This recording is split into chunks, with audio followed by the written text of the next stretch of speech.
Hai semuanya. Dalam era yang serba cepat ini, di mana segala sesuatu terasa instan dan mudah didapatkan, melatih kesabaran menjadi sebuah tantangan yang semakin besar.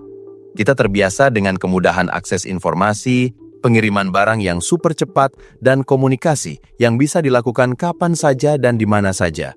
Semua ini membentuk pola pikir bahwa hasil harus segera terlihat, dan jika tidak, kita akan merasa frustrasi. Namun, penting untuk diingat bahwa kesabaran adalah kunci untuk menghadapi berbagai aspek kehidupan, mulai dari hubungan personal hingga karir. Tanpa kesabaran, kita cenderung membuat keputusan tergesa-gesa, bereaksi secara emosional, dan pada akhirnya bisa menyesali tindakan kita. Ini bukan hanya tentang menunda kepuasan, tetapi juga tentang mengembangkan ketahanan mental yang memungkinkan kita untuk tetap tenang di tengah badai, memahami bahwa beberapa hal memang membutuhkan waktu dan bahwa proses itu sendiri adalah bagian dari perjalanan. Salah satu langkah pertama dalam melatih kesabaran adalah menyadari bahwa tidak semua hal bisa dikendalikan.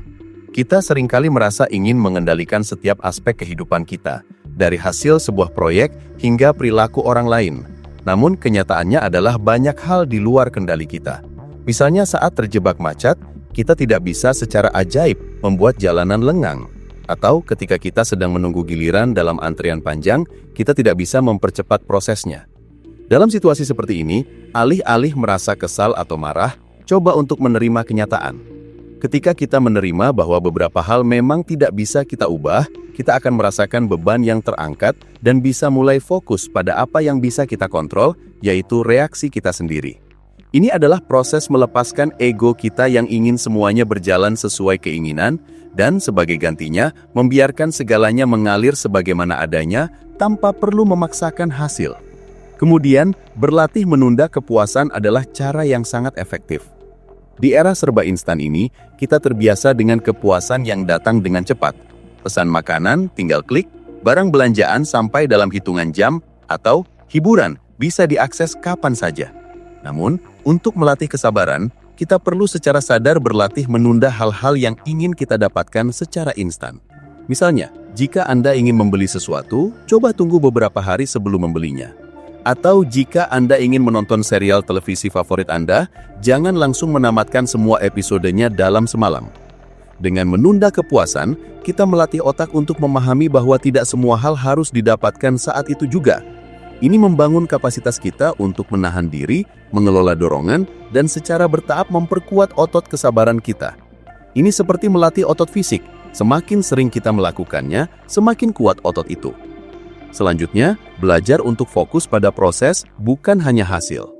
Seringkali, kita terlalu terpaku pada tujuan akhir sehingga kita lupa menikmati atau bahkan belajar dari perjalanan menuju tujuan tersebut. Misalnya, jika Anda sedang belajar keterampilan baru, jangan hanya berfokus pada seberapa cepat Anda bisa menguasainya, tetapi nikmati setiap langkah pembelajaran, setiap kesalahan yang dibuat, dan setiap kemajuan kecil yang dicapai. Proses ini, meskipun terkadang lambat dan menantang, adalah di mana pertumbuhan sejati terjadi. Ketika kita mulai menghargai proses, kita tidak lagi merasa terburu-buru untuk mencapai hasil, dan kita menjadi lebih sabar dalam menghadapi rintangan. Ini juga membantu kita untuk melihat kegagalan sebagai bagian dari pembelajaran, bukan sebagai akhir dari segalanya. Latihan mindfulness atau kesadaran penuh juga bisa menjadi alat yang ampuh. Mindfulness adalah tentang hadir sepenuhnya di momen ini tanpa terganggu oleh pikiran tentang masa lalu atau kekhawatiran tentang masa depan. Ketika kita berlatih mindfulness, kita belajar untuk mengamati pikiran dan perasaan kita tanpa menghakimi. Misalnya saat Anda merasa tidak sabar, alih-alih langsung bereaksi. Coba amati perasaan tidak sabar itu. Rasakan di mana letaknya dalam tubuh Anda dan biarkan ia berlalu. Dengan melakukan ini, kita menciptakan jarak antara diri kita dengan emosi kita, sehingga kita tidak dikendalikan oleh emosi tersebut.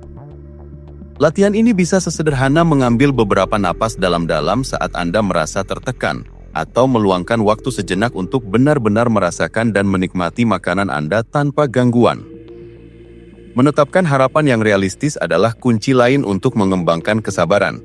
Di era informasi ini, kita sering terpapar pada cerita sukses instan yang bisa membuat kita merasa bahwa kita juga harus mencapai hal besar dalam waktu singkat. Namun, kenyataannya adalah bahwa sebagian besar kesuksesan membutuhkan kerja keras, dedikasi, dan waktu yang lama. Jika kita menetapkan harapan yang tidak realistis, kita cenderung mudah merasa kecewa dan tidak sabar ketika hasilnya tidak sesuai dengan yang kita inginkan.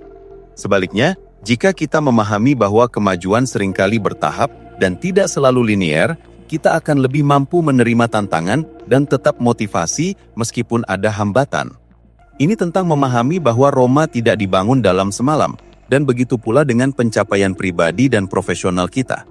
Selain itu, mengembangkan empati juga dapat meningkatkan kesabaran kita, terutama dalam interaksi sosial. Ketika kita berinteraksi dengan orang lain, seringkali kita merasa tidak sabar jika mereka tidak bertindak sesuai keinginan kita, atau jika mereka membutuhkan waktu lebih lama untuk memahami sesuatu. Namun dengan mencoba melihat dari sudut pandang mereka, kita bisa lebih memahami alasan di balik tindakan atau kecepatan mereka. Mungkin mereka sedang menghadapi masalah pribadi yang tidak kita ketahui, atau mungkin mereka memiliki cara kerja yang berbeda. Empati membantu kita untuk menjadi lebih toleran dan pengertian, yang pada akhirnya mengurangi tingkat ketidaksabaran kita terhadap orang lain. Ini tentang menempatkan diri pada posisi orang lain dan menyadari bahwa setiap orang memiliki perjuangan dan kecepatan mereka sendiri. Mempraktikkan rasa syukur juga dapat membantu kita menjadi lebih sabar. Ketika kita fokus pada apa yang sudah kita miliki dan hargai, alih-alih apa yang belum kita dapatkan, kita cenderung merasa lebih tenang dan puas. Misalnya, alih-alih merasa tidak sabar menunggu promosi pekerjaan, bersyukurlah atas pekerjaan yang Anda miliki saat ini, atas pengalaman yang Anda dapatkan, dan atas kesempatan untuk belajar. Rasa syukur menggeser fokus kita dari kekurangan ke kelimpahan, dan ini dapat mengurangi rasa terburu-buru dan kecemasan yang seringkali mendahului ketidaksabaran. Ini artinya bahwa kita akan memberikan mesin yang lebih baik semakin sering kita melakukannya. Memang memberikan banyak hal menarik. Terkadang melatih kesabaran, kita merasa diri kita bekerja lebih keras dan menerima tantangan dan tetap termotivasi meskipun ada hambatan. Setiap hari adalah kesempatan baru untuk mempraktikkan kesabaran, dan setiap tantangan adalah peluang untuk tumbuh. Ini adalah investasi jangka panjang dalam kesejahteraan mental dan emosional kita, yang akan membawa manfaat besar dalam setiap aspek kehidupan kita.